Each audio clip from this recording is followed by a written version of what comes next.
All right. So do you have inventory that you are ready to send into one of Amazon's warehouses in an international marketplace? So let's say outside of the US, and you're just not 100% sure, well, how is this going to work? So I'm going to walk you through that process. It's actually a lot simpler than it sounds. So we're going to walk through it from a high level. I'm just going to assume that if you're watching this video, you're already probably selling on Amazon, say in the US, and you know how to create a shipment in Seller Central. So we're going to more kind of describe the high level process of this. So if you find this video to be helpful, please consider clicking a thumbs up and letting me know down in the comments. So when you're creating the shipment for an international marketplace, it's going to be kind of the same, but kind of different. So there's a few things I want you to watch out for. So first off is make sure the label is what you expect to be on the label. So when you send a product, you might have your UPC code. You might have an FNSKU label that maybe sometimes FNSKU labels are printed on the packaging, or the UPC code is printed on the packaging, or you use Amazon's labels that might have either an ASIN number on it that starts with a B usually, or it starts, or it's a FNSKU that starts with an X. So what you want to make sure is in that marketplace that the labels of what the warehouse is expecting are are what you have on your product. So where this can sometimes be an issue is if you're going into another marketplace, depending on the marketplace and depending on how you've set it up, you might have different FNSKUs.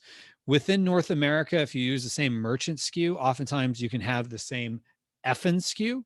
So if you're sending in inventory, you'll probably see like you can either go to print out the labels, or if you're in the manage FBA inventory and you see the column with FNSKU, look to see, is your FNSKU start with an X, and is it the same FNSKU that you have? I would just double check that, because I've learned this the hard way. You can end up with stranded inventory. It can get fixed, but it can be an absolute mess and take a long time.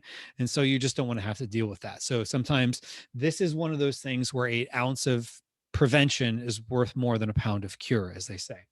So then once you make sure you've got the right labels on your products, then what you're going to do is you're going to create the shipment in Seller Central. This part is going to be fairly similar. So a couple things to keep in mind is if you're outside of the US, most likely they're going to want your dimensions in metric. And so what I would recommend doing, especially if you have cases, whether you're doing individual like individual products or case packed products, you want to make sure that if it's something similar that you're going to be doing ongoing, I would recommend putting in a spreadsheet or somewhere what your dimensions are in centimeters, as well as in grams or kilograms.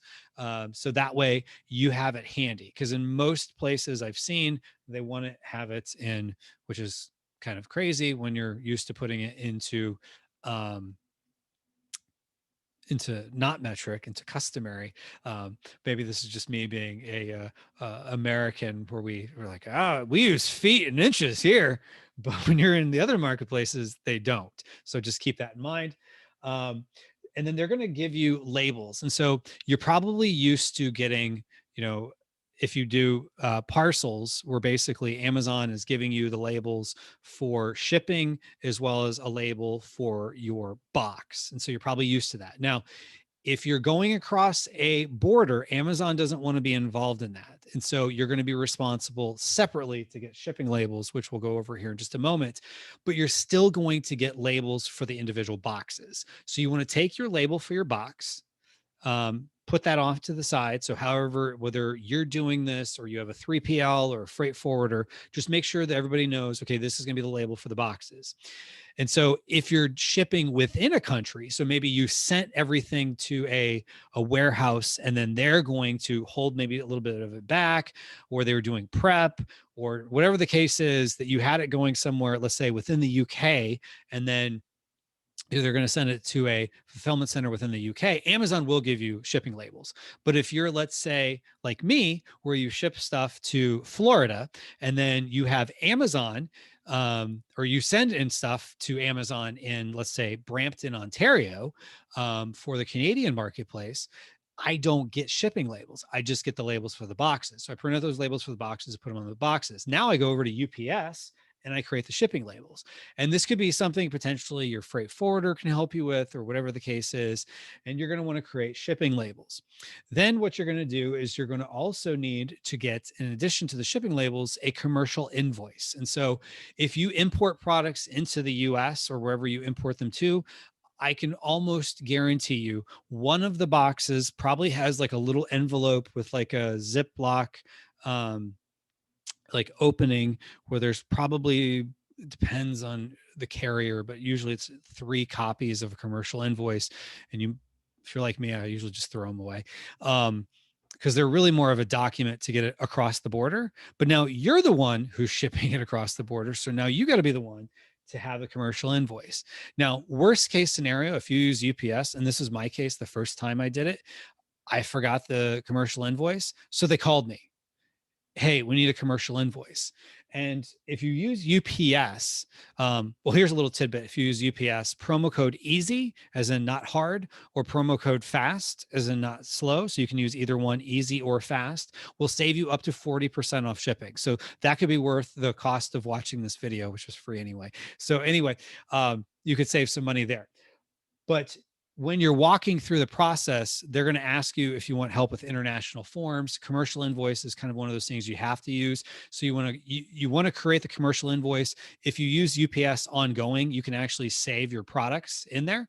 So that way the values of your products are in there, and the value is what you've paid for it, essentially, not what you're selling it for. So you want to use not the selling price, but your cost at this point, because that's what the value of the product is, essentially, because that's what it was last paid for. That's how it works there. So hopefully that makes sense. So you're going to add that into your UPS online, they call it like the international forms wizard, or maybe your freight forwarder is helping you with this, or maybe you have a factory that's sending it straight into the country, whatever the case is. That part, should be an easy one to get help on. You can always probably call UPS's customer service number if you have questions on it. One thing I will just say real quick with the commercial invoice is I've come to learn is, let's say you have, I'll just use apparel because it's easy for this example. If you're in UPS, UPS anyway, will ask you for product identifiers like ASIN. Like it actually asks you for that.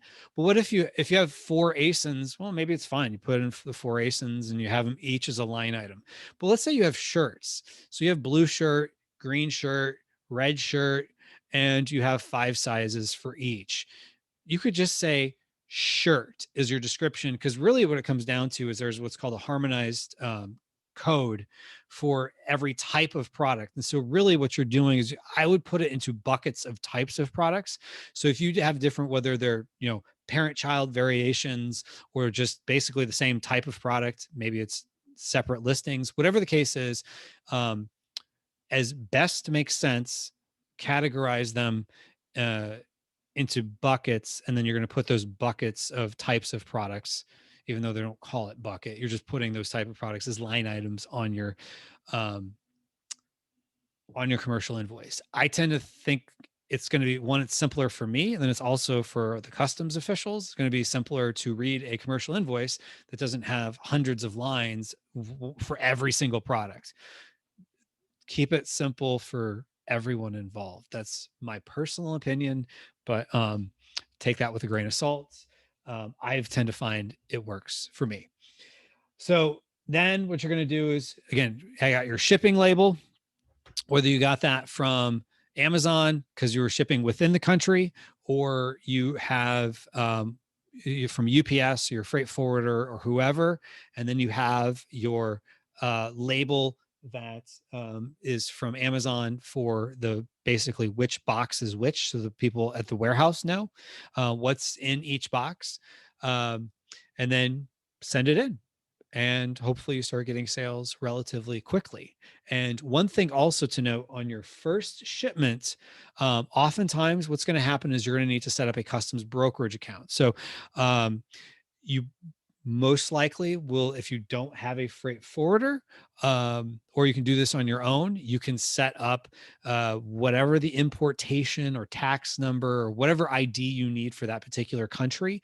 If it's required, I would definitely recommend doing that on the front end before you send goods out the door, because you don't want to have a delay that you're waiting on the government to issue a number and then the goods get sent back to you, or get sent back to wherever they're coming from. So I would have whatever registrations you have ahead of time.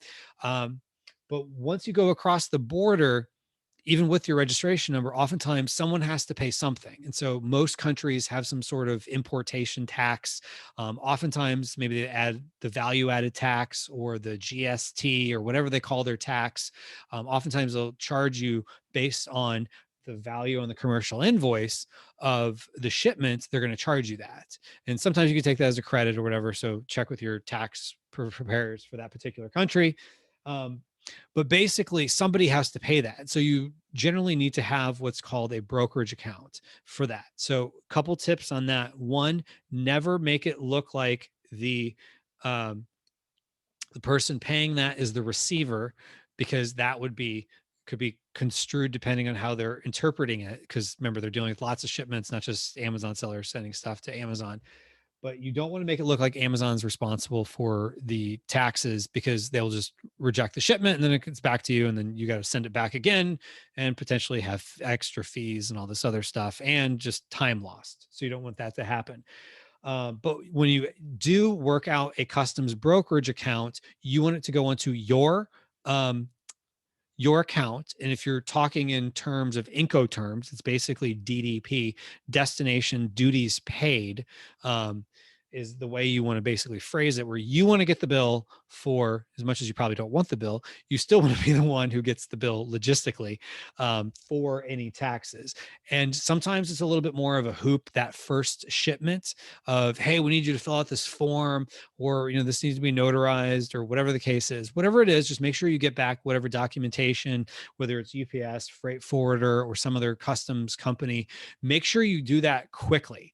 Oftentimes, you can still send in a shipment on the front end as long as you have whatever registration numbers, and then you can get whatever accounts you got to have set up, taken care of while the stuff is being shipped. So that's something you can work on.